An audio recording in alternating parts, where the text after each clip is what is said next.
Hi, I'm Tim. Welcome and thanks for logging on. If you love this watch, email me, tmosso@thewatchbox.com. It's in the description below. Your purchase and pricing email question line for buying this or any watch you see on any Watchbox platform. Please reach out to me directly. Email tmosso@thewatchbox.com for pricing. Today we are discussing a 2019 model year limited edition of 1,014 pieces. It's the return of a legend. It is the Omega Speedmaster Professional Moonwatch Anniversary Series Chronograph Apollo 11 50th Anniversary. This is the Apollo 11 50th Anniversary based on the original 1969 BA 145022, the original Speedmaster Special Edition. That watch, created as a celebration of Omega's role in the moon landing, was also gifted to astronauts, NASA personnel, and one President Richard Nixon. I've shot several reviews of the originals, including the different caseback variations, and this is my first encounter with the revival version, which is, frankly, a better watch in every way and much more luxurious. You can see 42 millimeters in diameter. It's about the size of a standard moon watch. It is only 13.3 millimeters thick, which makes it a bit thinner, and from lug tip to lug tip, 47.3 millimeters with a 20 millimeter spacing between the lugs. You can see it has a simulated vintage style bracelet, and on my wrist, which is 16 centimeters in circumference, it wears quite well. We've had plenty of solid end link moon watches over the years, and they really swell the distance across the wrist. This one, at only 47.3 millimeters from lug to lug, fits beautifully, and I could recommend this for a wrist as small as 14 centimeters circumference as a result. The bezel shape is a little bit problematic, but being only 13.3 millimeters thick, this will fit underneath dress cuffs, and that's fitting because, pun intended, the watch is a dress timepiece. Taking a quick look at the bracelet, it's robust. While it looks vintage, the feel is modern, luxury. Removable links are fixed in place using screws, and you can see there's plenty of removable links to get the right size. You also have two sets of drillings inside the clasp, so you can use your strap tool to change the anchoring point to fine-tune the fit. And you can see that the gauge is quite thick. This is thick yellow moonshine gold. Twin trigger release, so it only pops open when you press both triggers. Thick gauge, single swing arm deployant. Although it has the vintage logo on it, this feels very much like a modern piece, and this is actually where you want your watch to feel modern. Security and confidence. Taking a quick look at the case profile, not much has changed. Ever since the very first Speedmaster Professional, we've had these lyre-style lugs with both inward and outward beveling. Satinated mid-case, bevels are polished. You can see that we have pump-style pushers in a shear guard profile that prevents shearing of the pushers or the crown.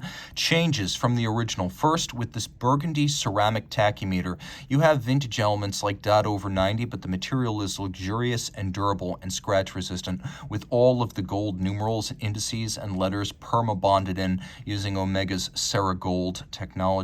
We have a generously boxed sapphire that does look faithfully like a vintage Hesalite, but it gives you the scratch-resistant sapphire, and this is a sapphire sandwich, so on both sides. This watch features a solid gold dial. You can see AU 750 on the dial. That means it is made of a solid disc of 18 karat moonshine gold, and we should talk about moonshine gold. It is 75% gold, like all 18 karat, but it includes other elements, including silver, copper, and palladium that give it a paler look than standard yellow gold, and also ensure that its color is not going to change over time, so it is stable. It has the look of vintage 7, 9, or 14 karat gold. That's the best comparison, and it debuted back in 2019 on the Apollo 11 50th anniversary watches like this one. I should also mention this watch comes with an extraordinary boxed set. It's as special as the watch, and it includes a gold space pen that is Omega branded. The dial also includes some luxurious elements like onyx on the hands as well as on the applique yellow gold indices. A vintage Omega logo. We have that age-old Speedmaster script. We have vertical satination, dished and concave sub-registers with snailing internally and a concentric pattern. And one feature I need to shout out, the latest Moonwatch calibers do feature hacking seconds, something they traditionally did not include. On the reverse side, we'll start from the outside and work our way in. You can see that there is this 50th anniversary chaptering outboard, but it's even more complex than it looks. If you look to the side, adjacent to my thumb, you can actually see that there is a cropped circle, a metallized gold cropped circle, featuring elements of the North American landmass. And if you were to extrapolate the arc of this cropped circle would become the Earth, and right across from it, proportionally correct, we have a piece of lunar meteorite. So this is the correct relative proportion of the Earth, if you imagine this as a full circle, and then the moon, if you imagine this as a full circle, and that is a piece of lunar meteorite. So the Earth and the moon opposite each other in celebration of a trip, well, from Earth to the moon and back. Now, the movement looks like it might be quite different from a standard 3861, but the only real difference here is that it is yellow gold gilded. It is brass, it is plated, but it features what every 3861 includes, which is the combination of master chronometer status, coaxial escapement, and all the upgrades over the display case back 1863 that came before it. So this is, technically speaking, manual wind, 50-hour power reserve. It is a cam with a lateral clutch, and yet it is very precise. The action, the feel, the sound is as sharp as a column wheel, and there is no loss of quality in that regard. We now have a free-sprung balance with an anti-magnetic silicone hairspring, but also anti-magnetic balance staff, and escapement, so over 15,000 Gauss anti-magnetic. Tested as a fully cased-up watch, this not only exceeds the ISO 3159 that governs the COSC test, it also passes tests of shock resistance, water resistance, anti-magnetism, power reserve.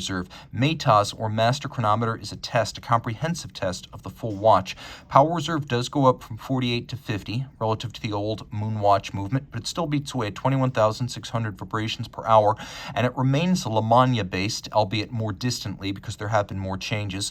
With the coaxial escapement, we now have 26 pivot joules rather than the old movement's 18. Though, as you can see, the architecture, the durability, and the flight qualified status all carry over, and like other moon watches, it is 50 meters water resistant with a push-down crown, which I don't consider swimmable, but I do know that Omega has previously quoted the moon watch as a swimmable watch, though given the price and value and rarity of this one, you may want to test that on a lesser moon watch before taking the plunge with this one. Reach out to Team Mosso at thewatchbox.com for purchase and pricing details.